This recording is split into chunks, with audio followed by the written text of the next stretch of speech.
গত ক্লাসে আমরা টরশন বলেছিলাম টরশন একটা টুইস্টিং মোমেন্ট। যেহেতু সে টুইস্টিং মোমেন্ট হয়, স্বাভাবিকভাবে টুইস্ট হলে কিছু না কিছু তো সেখানে ছিড়বেই।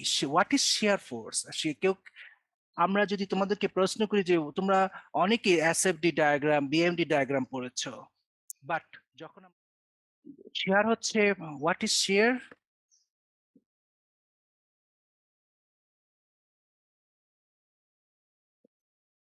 শিয়ার হচ্ছে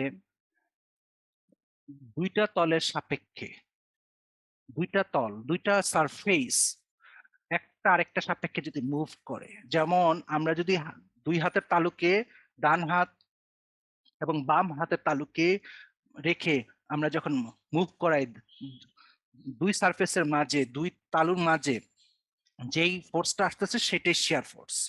এন্ড ফ্রিকশন কিন্তু তা না। ফ্রিকশন হচ্ছে একটা সারফেস কনস্ট্যান্ট থাকবে, মুভ করবে না, আরেকটা সারফেস মুভ করবে। এবং দুই সারফেসের মাঝে একটা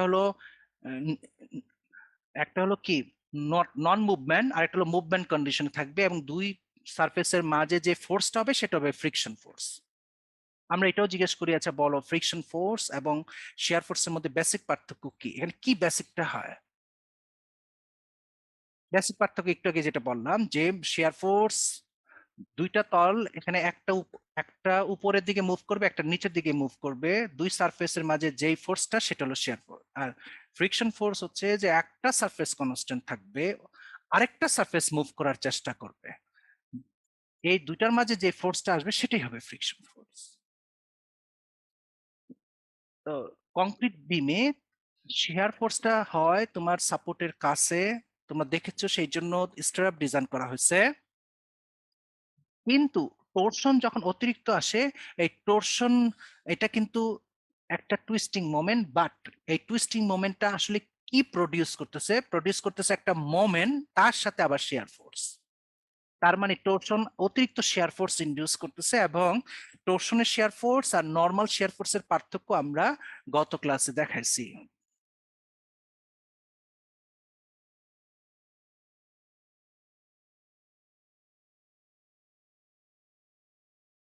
ওকে, এখন আমাদের কিছু সিম্বল আছে, আমরা সেই সিম্বল গুলোর ব্যাখ্যা দিব, কারণ এরপরে আমরা টরশনের ইয়াতে এন্টার করার চেষ্টা করতেছি। এখানে কিছু সিম্বল দেখতে পাচ্ছ, ACP, area enclosed by outside perimeter of the section. AO, gross area enclosed by shear flow path, and AOH, area enclosed by central line of the closed tie. Okay, এই তিনটার meaning আমরা একসাথে দেখাচ্ছি। ACP, area, ACP হচ্ছে area enclosed by outside perimeter of the section. এখানে section বলতে বিমের cross section কি মিন করা হচ্ছে?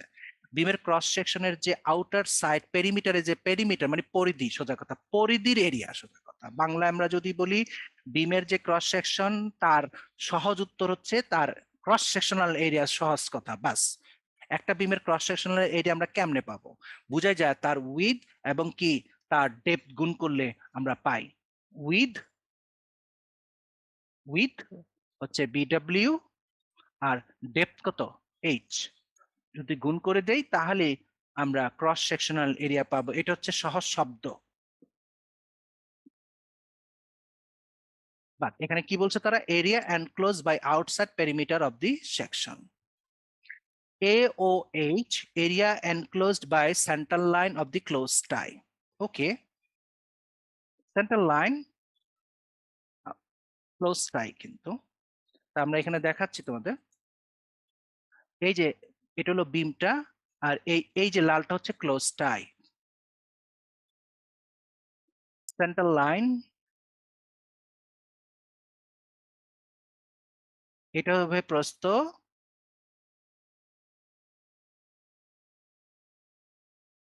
এটা হবে দৈর্ঘ্য, তাই তো? এখন আমি কেমনে বের করব? টোটাল উইথ কত? বিডব্লিউ। টোটাল উইথ বিডব্লিউ আর টোটাল এইচ এইচ।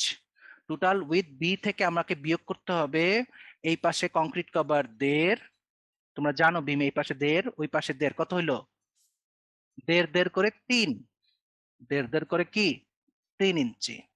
ওকে, নাও স্ট্রাপকে আমরা যদি 4 নম্বর স্ট্রাপ ধরে নেই, তাহলে এই স্ট্রাপের সেন্টার, তার মানে এখানে 4 নম্বর বারের ডায়ামিটার কত 4/8 মানে 1/2 ইঞ্চি, তাহলে এখানে হবে 1/2 ইঞ্চির অর্ধেক, ডায়ামিটারের অর্ধেক, তার মানে 0.25, আর ওই পাশেও হবে 0.25, তাহলে কত হয় 0.5, তাহলে বাদ যাচ্ছে এই পাশে 1.5, 1.5, 3, আর এখান থেকে হাফ ডায়া আর ওখান থেকে একটা হাফ ডায়া মানে একটা ফুল ডায়া বাদ যাবে। স্ট্রাপ যদি 4 নম্বর হয় তাহলে ডায়ামিটার হবে 4/8 মানে 0.5, তাহলে 3 আর 0.5 কত হয় 3.5, এই যে। তারপর আসো হাইট, তদ্রুপ ভাবে এই যে সেন্টার লাইন, এই স্ট্রাপের সেন্টার লাইন থেকে এই স্ট্রাপের সেন্টার লাইন এটা নিতে হবে আমাকে, এইচ থেকে বাদ দিব 1.5, 1.5 মানে 3, আগের মতন এখানকার হাফ ডায়া এখানকার হাফ ডায়া মানে ফুল ডায়া বাদ যাবে, তার 4 নম্বর যদি হয় ফুল ডায়া হবে 4/8 মানে হাফ, 3 আর হাফে কত 3.5, তাহলে এইচ থেকে 3.5 বাদ দিলে আমরা কি পাবো AOH। And what is AO? এটা হচ্ছে আমরা এই যে টোরশনের যে এই যে শেয়ারের যে ফ্লোটা দেখানো হচ্ছে তার এরিয়া। এখন এই এরিয়া আমরা যেমন আমি যদি বলি এটার এরিয়া কত, তাহলে আমরা এই এই যে উইথ আর এই ডেপথটা যদি নেই তাহলে আমরা এরিয়া পাই। আমি যদি বলি পুরো ক্রস সেকশনের এরিয়া কত, এই উইথ এই ডেপথ গুণ করলে পাবো। কিন্তু এখানে বলেছে যে এই যে শেয়ার ফ্লোর একটা ডায়াগ্রাম আঁকা হয়েছে তার এরিয়া। এখন আমরা শেয়ার ফ্লোর ডায়াগ্রামটা কত দূরে, তীর আমরা এখানে তীর দিয়ে দেখাইছি, এটা এখানে আছে আর এটা এখানে আছে, আমি যদি এইটাকেই ধরে নেই যে এটাই ঠিক, তাহলে এটার এরিয়া হওয়া উচিত ছিল এরকম, দেখো এই যে।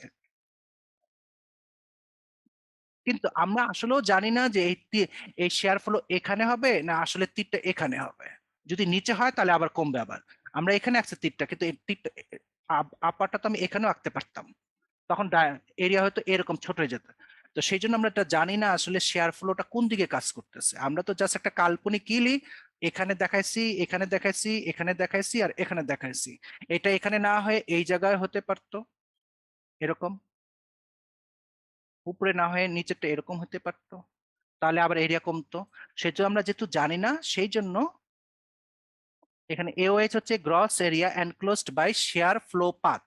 শেয়ার ফ্লো পাথ যেটা আঁকছি এখানে 4টা যে অ্যারো দেখাচ্ছে সেই 4টে অ্যারোকে, অ্যারোর যে মধ্যবর্তী এরিয়া সেটাই গুণ করে। এখন যেহেতু আমরা জানি না সেটা এখানে একটা বলে দিয়েছে, এ হচ্ছে 0.85, কি 0.85 AOH।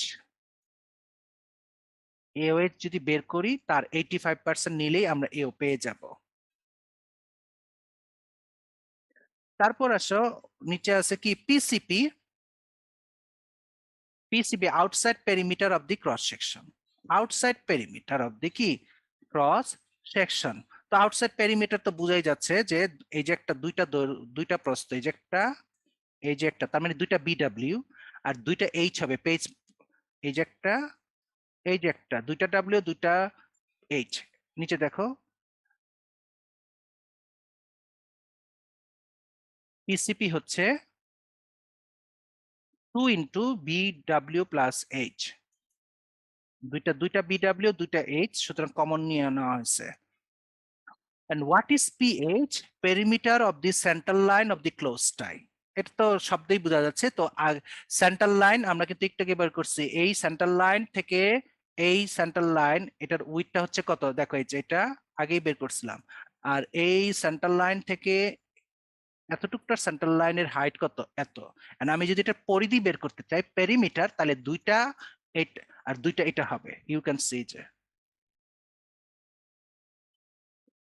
আর BWH এটার মিনিং তো clear, width of beam and depth of beam. তাহলে আমরা দেখলাম যে এই শব্দগুলোর মিনিং আমাদের কাজে লাগবে, এই যে সিম্বল গুলো, সেই জন্য মিনিং গুলো আমরা ক্লিয়ার করলাম। ওকে,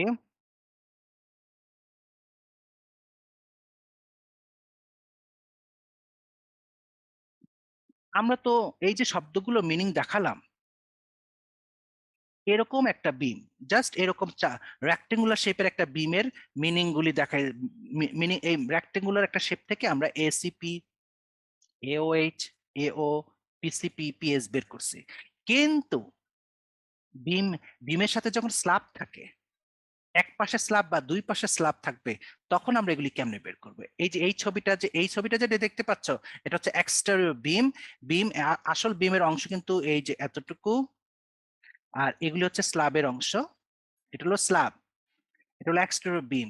এনো ডান পাশে অথবা বাম পাশে যে কোনো একটা জায়গায় তখন স্ল্যাব থাকবে। এরকম যদি বিম হয়, এক্সটেরিয়র বিম যদি হয়, এটা হচ্ছে একটা জাস্ট একটা সিঙ্গেল বিম যার সাথে কোনো স্ল্যাব নাই, ওরকম চিন্তা করে বানানো হয়েছে। সেই হিসাবে আমরা এগুলোর মিনিং দেখাইছি। ওকে, এখন যদি এরকম বিম হয় তাহলে কি করবো আমরা? এটা এটা তোমরা নিজেরাই পারবা। এরকম আমরা এটার মেকানিজমটা নিচে দেখাই দিচ্ছি।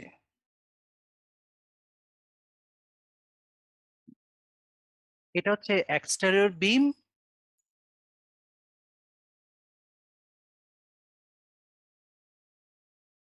আর এটা হচ্ছে ইন্টেরিয়র বিম।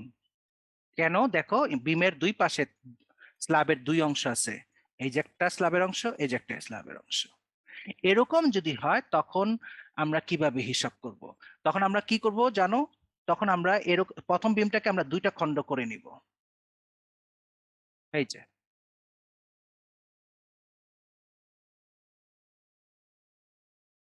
আর এতটুকটার মান হবে কত?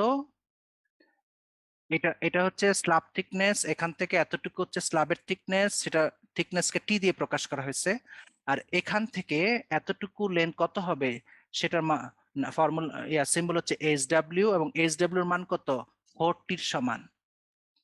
মানে স্ল্যাব থিকনেস যদি 5 ইঞ্চি হয়, তাহলে এইচ ডাব্লিউ এখান থেকে এতটুকু হবে 4 × 5, মানে 20 ইঞ্চি।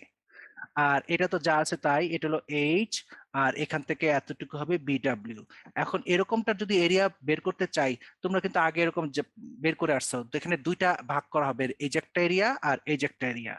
প্রথমটার এরিয়া হবে বি ইন্টু এইচ, যোগ দ্বিতীয়টার এরিয়া হবে, এটার প্রস্থ কত টি, এটার দৈর্ঘ্য কত 40, টি ইন্টু 40। তারপর দুটাকে যোগ করলে টোটাল এরিয়া পেয়ে যাবো। কোন এরিয়া এখানে শুধু চেঞ্জ আসবে কোনটা? এটার ক্ষেত্রে চেঞ্জ আসবে শুধু এইটা আর এইটা, কারণ বাকিগুলি তো স্ট্রাপকে নিয়ে। আমি দেখাচ্ছি কিরকম, তুমি এই ছবিতেই দেখো।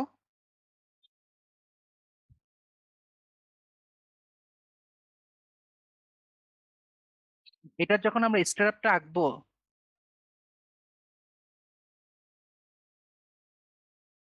এরকম হবে।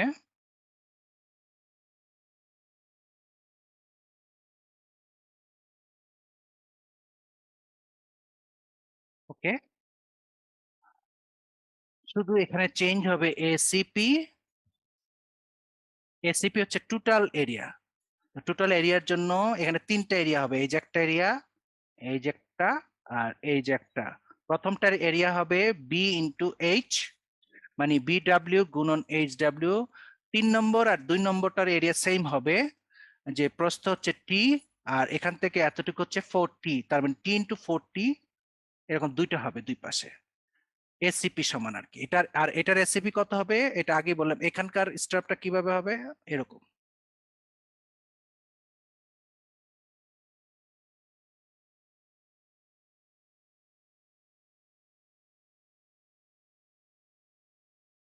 এটা যদি 1 নম্বর এরিয়া হয়, এটা হবে 2 নম্বর।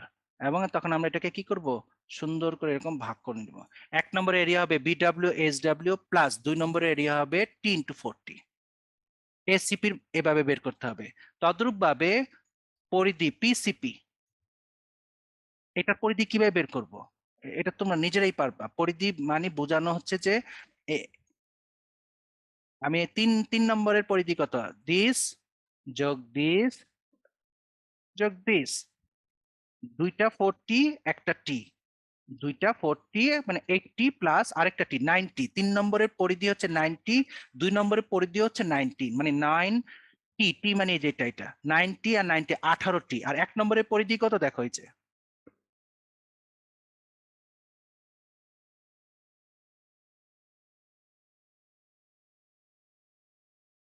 this plus this plus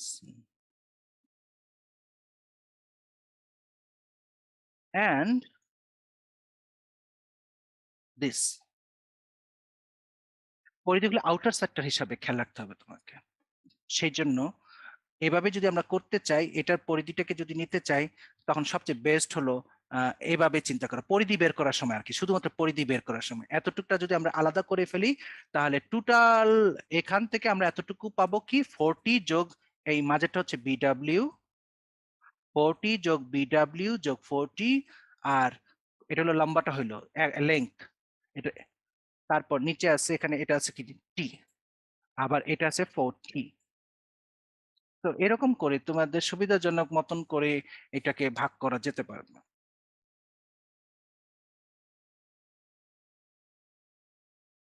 9.2 আমরা কিন্তু সব সময় চেক করি, ইঞ্জিনিয়ার কিন্তু আগেই চেক করতে হয় যে তোমাদের মনে আছে যে স্ট্রাপ লাগবে কি লাগবে না, আগেই চেক করা হয়েছে। If view greater than 5 EC strap will be required, if view less than or equal to 5 EC no strap will be required.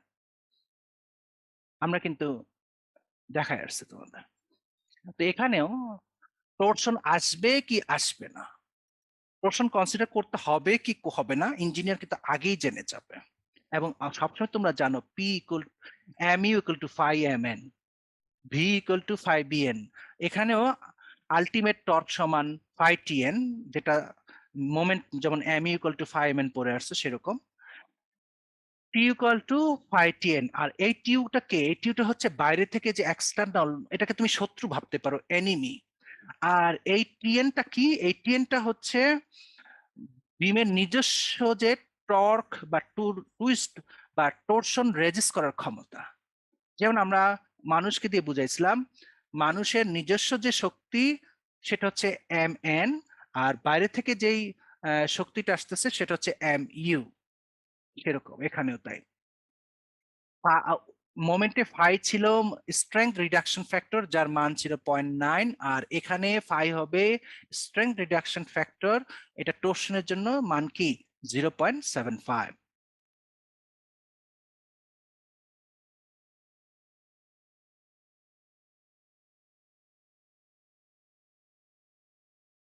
Cracking torque TCR is to be computed without consideration of torsion reinforcement. যদি কেউ torsion reinforcement না দেয়, যেমন আমরা কিন্তু বলছি তোমাদের, আমরা যদি স্ট্রাপ না দেই, আগে দেখা হবে যে স্ট্রাপ না দিয়ে বিম কতখানি রেজিস্ট করতে পারে শিয়ার ফোর্স। তদ্রূপ ভাবে আমি যদি টর্শনের জন্য যে আমার রেইনফোর্সমেন্ট দেয়া দরকার আমি যদি না দেই, তাহলে বিমটা কত টর্শন ফোর্সে ফেল করে যাবে বা ক্র্যাক করবে, সেটাই হচ্ছে টিসিআর। এবং এই টিসিআর এর একটা ফর্মুলা দেওয়া আছে, 4√fc' ব্র্যাকেটে এসিপি স্কোয়ার বাই পিসিপি। এগুলির মিনিং একটু আগে আমরা ব্যাখ্যা করছি।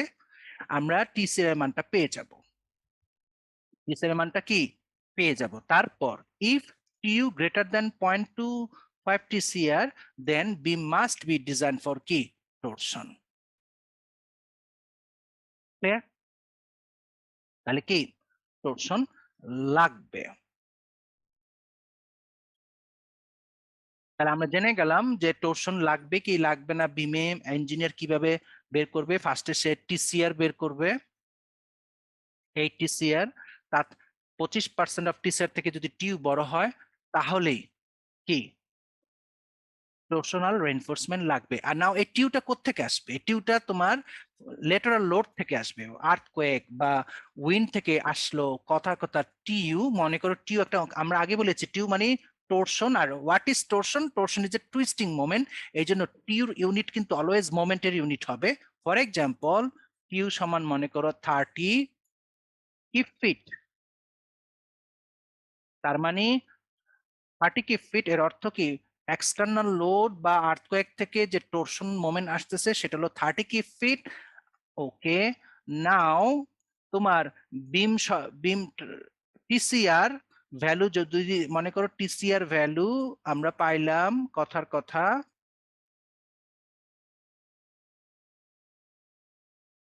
100 কি ফিট, এবং তাহলে 0.25 পিসিআর হবে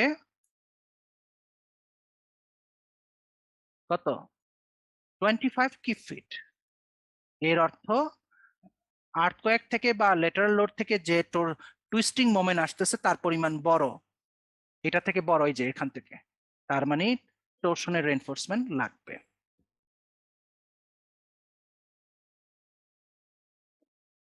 এরপরে যে হচ্ছে ensuring ductile mode of failure.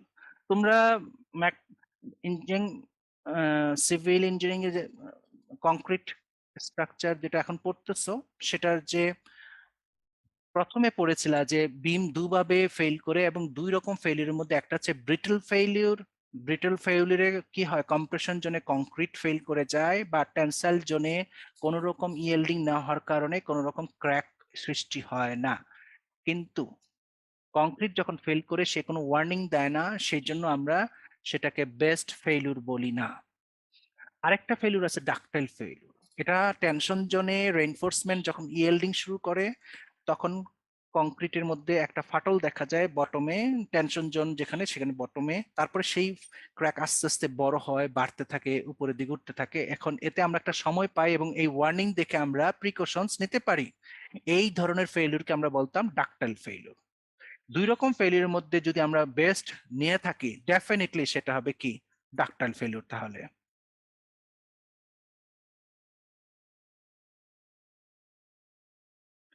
নাও, এখন টর্শন বলো, মোমেন্ট বলো, শিয়ার ফোর্স বলো, যাই বলো না কেন, বিম যদি ফেল করার আগে ওয়ার্নিং দেয় তাহলে আমাদের লাভ। কেউ যদি বলে যে আমি অসুস্থ, কিন্তু আমরা বলেছি একটা ইনহারেন্ট লুকায়িত বা সুপ্ত কোভিড-19 ভাইরাস আছে, যেটা মানুষের ভিতরে বসছে, কিন্তু তাহার তাহার দৈহিক শক্তি বা রেজিস্ট্যান্স পাওয়ার এত বেশি, সে খুব একটা কিছু করতে পারতেছে না, বাট ভিতরে জীবাণুটা ঢুকছে ঠিকই, ভিতরে বসে আছে। ভাইরাসটা ফাইট করতেছে শরীরের শক্তির সাথে, শরীরের যে রেজিস্ট্যান্স পাওয়ার তার সাথে ফাইট করতেছে, কিন্তু কুলায় উঠতে পারতেছে না। সেই জন্য যে ব্যক্তি এই জীবাণুটা বহন করতেছে সে আরামে অফিস করতেছে, ঘোরাফেরা করতেছে, কোনো তার খবরও নাই ভিতরে কোভিড-19 ভাইরাস বসে আছে। সে কোনো ওয়ার্নিং দেখায় নাই মানুষকে। এখন বাট তার সংস্পর্শে আসা অন্যরা তার মুখের লালা অথবা হাতের স্পর্শ বা হাঁচিকাচির মাধ্যমে সংক্রমিত হবে। কিন্তু যেহেতু মানুষ তার মধ্যে কোনো ওয়ার্নিং দেখে নাই, সে সাবধান হয় নাই, তো আমরা এই ধরনের কোভিড-19 ভাইরাসকে আমরা বলতাম যে ডেঞ্জারাস, যারা সংক্রমণ তো, বাট তারা কোনো ওয়ার্নিং দেখাচ্ছে না। কিন্তু যখন কোনো মানুষ ওয়ার্নিং দেখা যে হাসি কাশি দিতেছে, একেবারে অবস্থা টাইট, মানুষ কিন্তু সতর্ক হয়, মেবি তার কোভিড-19 হচ্ছে, তখন সে সতর্ক থাকে। তদ্রুপ ভাবে ডাকটাইল ফেলিউর হচ্ছে লুকায়িত না, ডাকটাইল ফেলিউর হচ্ছে ওয়ার্নিং দেয় যে ফেল করতে যাচ্ছে বিমটা, তাহলে মানুষ কি সতর্ক হবে, সতর্ক হয়ে রিপেয়ার করবে, আর তাতে না হলে সে কি করবে, স্ট্রাকচার ভেঙে ফেলবে বা চলে যাবে এখান থেকে। এখন টর্শন আসলেও ফেল করবে, শেয়ার ফোর্সেও ফেল করে, মোমেন্টও ফেল করে, সব ফেলিউরেতেই আমরা চাই সে ওয়ার্নিং দোক। আর এই ওয়ার্নিং দোক দেখ, তার মানে সে ডাকটাইল ফেলিউর হোক সেখানে। এখন টর্শনে যাতে ডাকটাইল ফেলিউর হয়, ব্রিটেল যাতে ফেলিউর না করে, আমাকে বা ইঞ্জিনিয়ারকে সেটা আগে কনফার্ম করতে হবে যে যদি ভবিষ্যতে কোনো কারণে টর্শন ফোর্স বেশি আসতে পারে, মনে করো আমরা 4.5 রিক্টার স্কেলের জন্য ডিজাইন করা হয়েছে বিল্ডিংটা, ওখানে ওই পরিমাণ টর্শন আসলে সে রেজিস্ট করতে পারবে। হঠাৎ একদিন আসলো 7 রিক্টার স্কেলের ভূমিকম্প, অবশ্যই টর্শনাল ফোর্স বেশি হবে এখন। কিন্তু এই যে বেশি হবে, ডেফিনেটলি বিল্ডিংটা এখন ফেল করবে। কিন্তু ফেল করার আগে, টর্শনে ফেল করার আগে আমরা যদি ওয়ার্নিং দেখতে পাই, তাহলে তো আমরা কি করব, স্ট্রাকচারটা থেকে লিভ করব। তো এখন ইঞ্জিনিয়ার কিভাবে শিওর হবে ভবিষ্যতে যদি সে ফেল করে ডাকটাইল মোড হবে কিনা, সেই সম্পর্কটা নিচে দেওয়া আছে। এই সম্পর্কটা যদি হয় তাহলেই আমরা জানবো যে ডাকটাইল ফেলিউর হবে। যে বাম পাশের যে ইকুয়েশন আর ডান পাশের ইকুয়েশনের মধ্যে রিলেশন যদি এরকম হয়, সমান বা কম, তাহলে এই কনফার্ম হয়ে যাব আমরা যে ডাকটাইল ফেলিউর হবে সে, এবং এটাই আমরা চাচ্ছি যে এই ফেলিউরটাই হোক। কোনো কারণে সম্পর্ক যদি এরকম হয় তাহলে ব্রিটল ফেলিউর হবে। তো এখন আমরা এর মধ্যে আমরা সবাইকে জানবো, টিউ জানা থাকবে, পিএইচ জানা থাকবে, এওএইচ জানা থাকবে, বিডব্লিউ উইথ অফ দ্য বিম জানা থাকবে, ইফেক্টিভ ডেপথ জানা থাকবে, VC shear strength of concrete এটাও জানা থাকবে, এফসি প্রাইম জানা থাকবে, ভিউ জানা থাকবে, সবই জানা থাকবে। খালি আমরা ফর্মুলায় বসাবো এবং বের করব। এখানের মধ্যে ভিউ তোমরা স্ক্র্যাপ ডিজাইনের সময় পড়ে আসছো, ভিউ ইকুয়াল টু 5 নিশ্চয় এখন মনে আছে যে ভিউ হচ্ছে কয়েক রকম। সিম্পলি সাপোর্টের ভিউ একরকম, ক্যান্টিলিভারের বিমের একরকম, তারপর ওয়ান এন্ড কন্টিনিউয়াস বা এক্সটেরিয়র বিমের ভিউ আরেক রকম, ইন্টেরিয়র বিমের ভিউ আরেক রকম। 5EC share strength of concrete, যখন তুমি স্টোন চিপস ইউজ করো 5EC এর ফর্মুলা তোমরা নিশ্চয়ই মনে আছে যে 5BC যদি বলি তাহলে এখানে একটা ফাই চলে আসবে, টুর পর একটা ফাই, তোমরা এভাবে পড়ছো 5EC সমান share strength of concrete 2 √ FC prime BD for normal wait concrete. যখনই লাইট ওয়েট হতো তখন তার সামনে কি 0.75 যোগ করে দিতে হবে। আর যেহেতু এখানে শুধু বিসি শব্দটা লিখছি সেই জন্য এরপর একটা ফাই থাকার কথা। আর যদি ফাই থাকে সেই ফাইয়ের মানও তোমার নিশ্চয় মনে আছে, শেয়ারের জন্য ফাইয়ের মান কত 0.75, এবং ভিউ আমরা জানবো যেভাবে বললাম একটু আগে যে ডিফারেন্ট বিমের ডিফারেন্ট ক্রিটিক্যাল শেয়ার, ভিউ মানে ক্রিটিক্যাল শেয়ার ফোর্স সোজা কথা।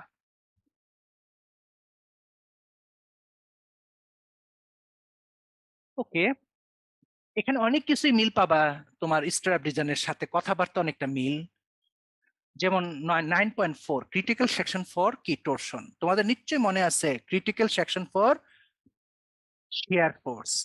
তোমাদের এটা মনে আছে যে বিম যদি সিম্পলি সাপোর্টেড হয় তাহলে সাপোর্ট সেন্টার লাইন থেকে ডি ডিস্টেন্স দূরে ক্রিটিক্যাল শিয়ার, মানে ক্রিটিক্যাল শিয়ার মানে ক্রিটিক্যাল সেকশনটা হচ্ছে ডি ডিস্টেন্স দূরে। বিম যদি ফিক্স সাপোর্টেড হয় যেমন ওয়ান এন্ড কন্টিনিউয়াস অথবা বোথ এন্ড কন্টিনিউয়াস অথবা ক্যান্টিলিভার যেটা কলামের সাথে কাস্ট হয়, তাহলে কলামের ফেস থেকে ডি ডিস্টেন্স দূরে হবে critical section for shear failure. টরশনের কোনটা? According to SAI code critical section is located at a distance D, খেয়াল করে এখানেও ডি সেম, একেবারে সেম হুবহু আগের মতোই, from the face of support. Now এখানে আমরা এখানে তোমরা দেখতেই পাইতেছো কংক্রিটের ক্ষেত্রে আমরা লাইট ওয়েট কংক্রিটের কথা বলি নাই, কারণ টরশনের যখন ডিজাইন করব যে বিল্ডিংটাতে টরশন আসবে ওই বিল্ডিং ডেফিনেটলি স্টোন চিপস দিয়ে ঢালা দিতে হবে। ওখানে ব্রিক চিপস আসার কোনো সুযোগই নাই। স্বাভাবিকভাবে ব্রিক চিপস এর স্ট্রেংথ ফর্মুলা আমরা এখানে ইউজ করি না, directly shear strength of concrete formula use করে বসে আছি, এবং এটা হলো নর্মাল ওয়েট যেখানে স্টোন চিপস ইউজ হয়। তদ্রূপ ভাবে যেখানে টর্শন আসবে সেটা সিম্পলি সাপোর্ট বিমে কোনোদিনই টর্শন হবে না, সে কারণ সে জীবনে টর্শন নিতেও পারে না। সুতরাং সিম্পলি সাপোর্ট বিম বাদ, তার মানে অনলি ফিক্স সাপোর্ট। সেই জন্য শুধুমাত্র ক্রিটিক্যাল সেকশনের ব্যাপারে খেয়াল করে দেখো একটাই বলা হয়েছে D from the face of support. এখানে সিম্পলি সাপোর্ট হলে কিন্তু আমরা বলতাম D from the central line of support, যেহেতু ওখানে হবে না কোনোদিনই সুতরাং ওইটা আমাদের এর মধ্যে ডিসকাশনে নাই। ফিনিশ, এতটুকু। এখন আমরা টরশন রেইনফোর্সমেন্ট ডিজাইনে যাচ্ছি। আমরা জানলাম যে শুরুতেই জানলাম যে ইঞ্জিনিয়ার কিভাবে চেক করবে যে টরশন আসতেছে কি না। তারপর টরশন যখন আসতেছে এখন সে চিন্তা করবে যে তাহলে তো ফেল হবেই, নাই মামা চাইতে কানা মামা ভালো, যেটাকে আমরা প্রবাদ বাক্যে বলি। ফেল যখন হবেই ওয়ার্নিং দিয়ে ফেল করুক যাতে আমরা একটু সুবিধা পাই। ওকে, ডাকটাইল মোড ফেইলিউর সে কনফার্ম করবে এই ইকুয়েশন দিয়ে, এবং কোথায় ফেল করবে প্রশ্নের জায়গাটা কোথায় যেখানে সে ফেল করবে এটাও সে আইডেন্টিফাই করে ফেললো ডি ডিস্টেন্স দূরে। আর ডি হচ্ছে ইফেক্টিভ ডেপথ অফ দ্য কি বিম। সবকিছু রেডি, এখন টরশন রেইনফোর্সমেন্ট বের করতে হবে। টরশন রেইনফোর্সমেন্ট তোমাদের নিশ্চয়ই খেয়াল আছে, আমরা আগে বলেছি torsion is the combination of moment and shear force. এর অর্থ কি?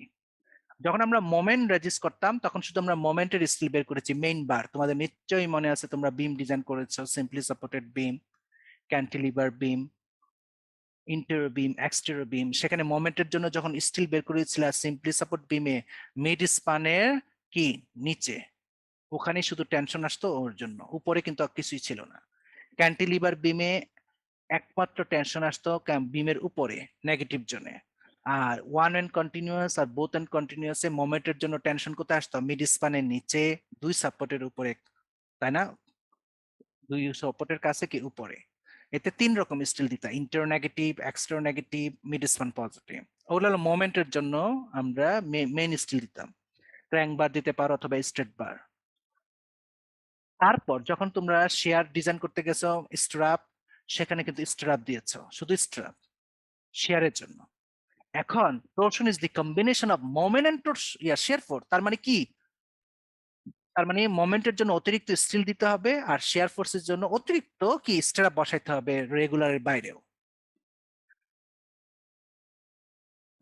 সো ইউ ক্যান সি যে টরশন রেইনফোর্সমেন্ট প্রথমেই দেখো ট্রান্সভার্স রেইনফোর্সমেন্ট, সোজা কথা হচ্ছে শেয়ার রেইনফোর্সমেন্ট।